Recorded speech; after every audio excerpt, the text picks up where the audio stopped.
नमस्कार दोस्तों, स्वागत है आप सभी का आपकी अपनी YouTube channel Shyam class study में। आज की इस वीडियो में यूपी पुलिस एग्जाम में पूछे जाने वाले हिंदी की 37 अति महत्वपूर्ण प्रश्नों का प्रैक्टिस सेट लेकर के आया हूँ, जो आने वाले यूपी पुलिस परीक्षा के लिए अत्यंत महत्वपूर्ण प्रश्न है। तो अगर आप जो लोग दिन रात मेहनत करके यूपी पुलिस एग्जाम की तैयारी कर रहे हैं तो आप ही लोग हमारे इस प्रैक्टिस सेट में 37 में से 25 प्रश्न सही करके जाना। अगर आप 25 प्रश्न सही नहीं कर पाते तो निश्चित है कि आप अपना टाइम पास कर रहे हैं और अपना कीमती समय बर्बाद कर रहे हैं। तो प्रैक्टिस सेट पसंद आता है तो वीडियो को आप लाइक कर दीजिएगा। चैनल को आपने सब्सक्राइब नहीं किया तो चैनल को जरूर सब्सक्राइब कर लीजिए। इस प्रैक्टिस सेट को पूरा करने के बाद आपको अपना स्कोर कमेंट बॉक्स में शेयर करना और बताना है कि आपने 37 में से कितने प्रश्न सही किए हैं। और इस प्रैक्टिस सेट को आप अपने सभी छोटे भाइयों बहनों के पास जरूर शेयर कर देना, जिससे वो भी उस प्रैक्टिस सेट को लगाएं और उन लोगों को भी अपनी तैयारी का पता लग जाए कि उनकी तैयारी यूपी पुलिस परीक्षा के लिए कितनी हुई है। तो चलिए शुरू करते हैं आज का अपना 37 प्रश्नों का महत्वपूर्ण प्रैक्टिस सेट। तो क्वेश्चन है आपके सामने, पहला कर्कश का विलोम नीचे दिए गए विकल्पों में से चुनें। तो बताइए कर्कश का विलोम शब्द क्या हो जाएगा। तो आप जानते हैं कर्कश का विलोम शब्द क्या होता है। तो इसका विलोम शब्द होता है मधुर। कौन सा होता है? मधुर। ऑप्शन नंबर सी इसका राइट आंसर हो जाएगा। नेक्स्ट है आपके सामने एक निर्देश दिया गया, प्रश्न संख्या 2-3 के लिए वाक्यांश के लिए एक उचित विकल्प चुनें। तो जो इंद्र पर विजय प्राप्त कर चुका हो वो तो उसे हम क्या कहते हैं? जो इंद्र पर विजय प्राप्त कर चुका हो तो उसे कहते इंद्रजीत। क्या? इंद्रजीत। ऑप्शन नंबर सी इसका राइट आंसर हो जाएगा। उच्च कुल में पैदा व्यक्ति तो क्या कहते हैं? उच्च कुल में पैदा हुआ व्यक्ति तो उसे कहा जाता है कुलीन। क्या? कुलीन। ऑप्शन नंबर डी इसका राइट आंसर हो जाएगा। नेक्स्ट है आपके सामने कि ईश्वर तुम्हें दीर्घायु दे अर्थ के आधार पर वाक्य का भेद बताएं। तो इसका भेद कौन सा हो जाएगा कि ईश्वर तुम्हें दीर्घायु दे। तो इसका भेद सॉरी कैसा वाक्य है? तो ये वाक्य है इच्छा वाक्य, इच्छावाचक वाक्य। ऑप्शन नंबर सी इसका राइट आंसर हो जाएगा। श्री गणेश का विलोम शब्द है। तो श्री गणेश का विलोम शब्द क्या होता है? तो आप जानते हैं कि श्री गणेश का विलोम शब्द होता है इतिश्री। क्या? इतिश्री होता है श्री गणेश का विलोम शब्द। ऑप्शन नंबर बी इसका राइट आंसर हो जाएगा। वीडियो पसंद आए तो वीडियो को आप लाइक कर दीजिएगा। अगला प्रश्न है आपके सामने कि फूल का पर्यायवाची नहीं है। तो कौन सा नहीं है फूल का पर्यायवाची? तो इनमें से फूल का पर्यायवाची नहीं है तनुजा। कैसा नहीं है? तनुजा ये लड़की का पर्यायवाची है। ऑप्शन नंबर सी इसका राइट आंसर हो जाएगा। नेक्स्ट है आपके सामने कि किस रस को रसराज कहा जाता है। तो किसे कहा जाता है? रसराज। तो ये श्रृंगार को कहा जाता है श्रृंगार रस को रसराज। ऑप्शन नंबर सी इसका राइट आंसर हो जाएगा। नेक्स्ट है आपके सामने कि मन रे तन कागज का पुतला लागे बूंद बिनसी जाए छिन में गर्व करे क्या इतना। इन पंक्तियों में कौन सा रस है? तो इन पंक्तियों में कौन सा रस है ये आपको बताना है। तो कौन सा रस है इन पंक्तियों में? तो इन पंक्तियों में रस है शांत रस। कौन सा? शांत रस है। ऑप्शन नंबर डी इसका राइट आंसर हो जाएगा। जिस छंद में 4 चरण और प्रत्येक चरण में 16 मात्राएं होती हैं वह कहलाता है। तो वह क्या कहलाता है? जिस छंद में 4 चरण और प्रत्येक चरण में 16 मात्राएं होती हैं तो वो चरण कहलाता है चौपाई। क्या कहलाता है? चौपाई। ऑप्शन नंबर डी इसका राइट आंसर हो जाएगा। नेक्स्ट है आपके सामने कि कल्प वृक्ष का पर्यायवाची है। तो कौन सा है कल्प वृक्ष का पर्यायवाची? तो इसमें जो पारिजात है ये भी कल्प वृक्ष का पर्यायवाची होता है। देव वृक्ष ये भी कल्प वृक्ष का पर्यायवाची होता है। कल्पतरु ये भी कल्प वृक्ष का पर्यायवाची होता है। तो ऑप्शन नंबर डी इसका राइट आंसर हो जाएगा। नेक्स्ट है आपके सामने कि हिंदी की आदि जननी क्या है। तो क्या है हिंदी की आदि जननी? तो हिंदी की आदि जननी है संस्कृत। क्या है? संस्कृत है। ऑप्शन नंबर बी इसका राइट आंसर हो जाएगा। अगला प्रश्न है आपके सामने कि हिंदी दिवस कब मनाया जाता है। तो कब मनाया जाता है हिंदी दिवस ये आपको बताना है। तो हिंदी दिवस मनाया जाता है 14 सितंबर को। कब? 14 सितंबर को। ऑप्शन नंबर बी इसका राइट आंसर हो जाएगा। दिन रात अध्ययन करके मैं भी वह प्रथम स्थान न प्राप्त कर सका। नीचे दिए गए विकल्पों में से इस वाक्य में रेखांकित शब्द की वर्तनी शुद्ध कीजिए। तो इसकी रेखांकित वर्तनी शुद्ध करना है आपको। दिन रात में जो अध्ययन लिखा है मैं इसे हाईलाइट कर देता हूँ कि अध्ययन कैसे लिखा जाएगा। तो कैसे लिखा जाएगा अध्ययन? तो अध्ययन लिखा जाएगा ऑप्शन नंबर बी के अकॉर्डिंग। क्या? बी के अकॉर्डिंग अध्ययन लिखा जाएगा। अगला आपके सामने की आविकारी शब्द क्या होता है? तो क्या होता है आविकारी शब्द? तो क्या होता है आविकारी शब्द? तो आविकारी शब्द होता है अव्यय। क्या होता है? अव्यय होता है। ऑप्शन नंबर सी इसका राइट आंसर हो जाएगा। अगला आपके सामने की हिंदी वर्णमाला में व्यंजनों की संख्या है। तो हिंदी वर्णमाला में कितने व्यंजन हैं? तो आप जानते कि हिंदी वर्णमाला में है 33 व्यंजन। कितने हैं? 33 व्यंजन। ऑप्शन नंबर सी इसका राइट आंसर हो जाएगा। निर्दिष्ट प्रश्न संख्या 16 से 20 तक निम्नलिखित काव्यांश को पढ़िए और उनके नीचे दिए गए प्रश्नों के उत्तर विकल्पों में से चुनकर लिखिए। तो पहले आपको ये काव्यांश पढ़ लेना है, उसके बाद आपको उत्तर देना 16 से 20 तक। कुछ भी बन बस कायर मत बन, ठोकर मार पटक मत माता, तेरी राह रोकते पहान। कुछ भी बन बस कायर मत बन, ले देकर जीना क्या जीना, कब तक गम के आंसू पीना, मानवता ने तुझको खींचा, बहा युगों तक खून पसीना। तो अब आपको बताना है इसका राइट आंसर क्या होगा क्वेश्चन नंबर 16 का। 16 के कवि क्या करने की प्रेरणा दे रहा है? तो कवि क्या करने की प्रेरणा दे रहा है? तो कवि दे रहा है रुकावटों को ठोकर मारने की प्रेरणा। कैसे? रुकावटों को ठोकर मारने की प्रेरणा। ऑप्शन नंबर सी इसका राइट आंसर हो जाएगा। नेक्स्ट आपके सामने इन पंक्तियों में कायर का अर्थ है। तो कायर का क्या अर्थ है इन पंक्तियों में?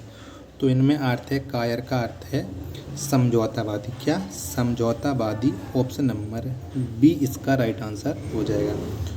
कुछ भी बन बस कायर मत बन, कवि ने क्यों कहा है? तो ये कवि ने क्यों कहा है? तो कवि ने कहा है कायर मनुष्य का जीवन व्यर्थ है। क्या? कायर मनुष्य का जीवन व्यर्थ है। ऑप्शन नंबर सी इसका राइट आंसर हो जाएगा। अगला प्रश्न है आपके सामने की पहान शब्द का पर्यायवाची क्या है? तो क्या है पहान शब्द का पर्यायवाची? तो इसका पर्यायवाची है पत्थर। क्या है? पत्थर है। ऑप्शन नंबर सी इसका राइट आंसर हो जाएगा। कवि के अनुसार किस प्रकार का जीवन व्यर्थ है? तो किस प्रकार का जीवन है कवि के अनुसार? तो कवि के अनुसार समझौतावादी जीवन व्यर्थ है। ऑप्शन नंबर बी इसका राइट आंसर हो जाएगा।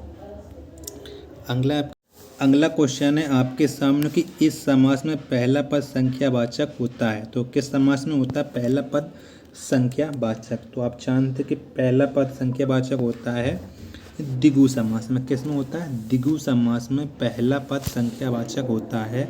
ऑप्शन नंबर बी इसका राइट आंसर हो जाएगा।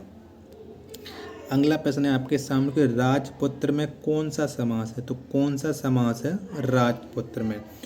तो आप जानते हैं राजपुत्र का मतलब होता है राजा का पुत्र। तो इसमें समास है तत्पुरुष समास। कौन सा समास है? तत्पुरुष समास है। ऑप्शन नंबर बी इसका राइट आंसर हो जाएगा।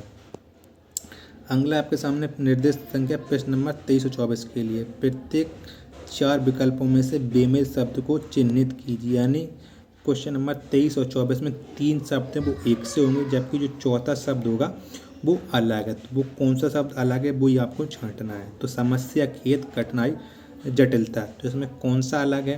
तो आप जानते हैं कि समस्या, कठिनाई और जटिलता ये एक ही है, जबकि खेद है ये अलग हो जाएगा। ऑप्शन नंबर बी इसका राइट आंसर हो जाएगा। घर, परिवार, बच्चे, प्रियजन। तो इसमें कौन सा अलग हो जाएगा? तो इसमें अलग हो जाएगा घर। घर शब्द ये अलग है। ऑप्शन नंबर ए इसका राइट आंसर हो जाएगा। नेक्स्ट है आपके सामने कि जिस समास का पूर्व पद प्रधान हो उसमें कौन सा समास होता है? तो इसमें कौन सा समास होता है जिसका पहला पद प्रधान हो? तो इसमें समास होता है अव्ययीभाव समास। कौन सा? अव्ययीभाव समास। ऑप्शन नंबर सी इसका राइट आंसर हो जाएगा। क्वेश्चन नंबर 26 से 29 के लिए, निम्न भक्ति काव्य के प्रमुख कवि कौन है। क्वेश्चन नंबर 26 है कि दिए गए विकल्पों में से निर्गुण भक्ति काव्य के प्रमुख कवि कौन है। तो कौन है निर्गुण भक्ति काव्य के प्रमुख कवि। तो इसके प्रमुख कवि हैं कबीर। कौन से हैं, कबीर हैं। ऑप्शन नंबर बी इसका राइट आंसर हो जाएगा। अगला प्रश्न है आपके सामने कि भारतीय संविधान में किस भाषा को राजभाषा के रूप में स्वीकार किया गया है। तो किस भाषा को स्वीकार किया गया राजभाषा के रूप में। तो ये स्वीकार किया गया उर्दू को। किसे, उर्दू को। ऑप्शन नंबर बी इसका राइट आंसर हो जाएगा। नेक्स्ट है आपके सामने कि कामायनी महाकाव्य के रचयिता कौन है। तो कौन है कामायनी महाकाव्य के रचयिता। तो इसके रचयिता हैं जयशंकर प्रसाद। कौन है, जयशंकर प्रसाद कामायनी महाकाव्य के रचयिता हैं। ऑप्शन नंबर सी इसका राइट आंसर हो जाएगा। नेक्स्ट प्रश्न है आपके सामने कि पृथ्वीराज रासो किस काल की रचना है। तो किस काल की रचना है पृथ्वीराज रासो। तो ये है आदिकाल की रचना। किसकी है, आदिकाल की रचना है Prithviraj Raso. Option number A इसका राइट आंसर हो जाएगा। दिवसावसान का समय, मेघमय आसमान से उतर रही है, वह संख्या सुंदरी परी से धीरे धीरे, इन पंक्तियों में कौन सा अलंकार है। तो इन पंक्तियों में कौन सा अलंकार, ये आपको बताना है। तो कौन सा अलंकार है, अलंकार आपको याद ही करने पड़ेंगे इनके ऑप्शन, ठीक है। तो इनमें अलंकार है मानवीकरण। क्या, मानवीकरण अलंकार है। ऑप्शन नंबर डी इसका राइट आंसर हो जाएगा। नेक्स्ट है आपके सामने कि हिंदी शब्दकोश में छा का क्रम किस वर्ण के बाद आता है। तो किस वर्ण के बाद आता है छा का क्रम।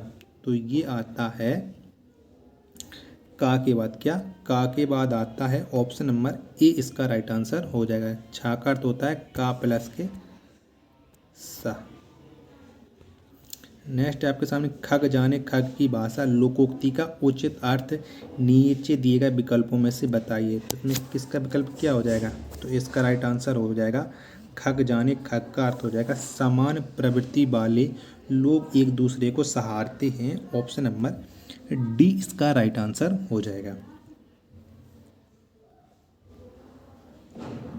अगला प्रश्न है आपके सामने 34 की अक्ल का दुश्मन मुहावरे का अर्थ है।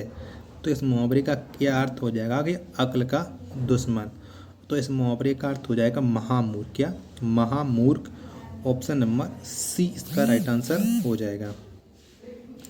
नेक्स्ट है आपके सामने की क्वेश्चन नंबर 35, वाक्य में अशुद्ध भाग का चयन कीजिए, यदि कोई त्रुटि ना हो तो डी को चिन्हित कीजिए। धनवान को व्यर्थ बेकार में सहायता देकर कोई लाभ ना होगा, कोई त्रुटि नहीं है। तो इसमें किस में त्रुटि नहीं है, बेकार। धनवान को बेकार में, तो ये गलत लिखा है। ऑप्शन नंबर बी इसका राइट आंसर हो जाएगा।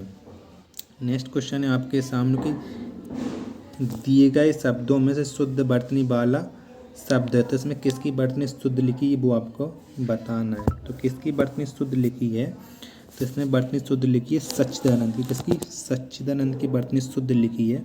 ऑप्शन नंबर सी इसका राइट आंसर हो जाएगा। नेक्स्ट है आपके सामने कि उपसर्ग का प्रयोग होता है। तो कहाँ पर होता है उपसर्ग का प्रयोग। तो उपसर्ग शब्द का प्रयोग होता है शब्द के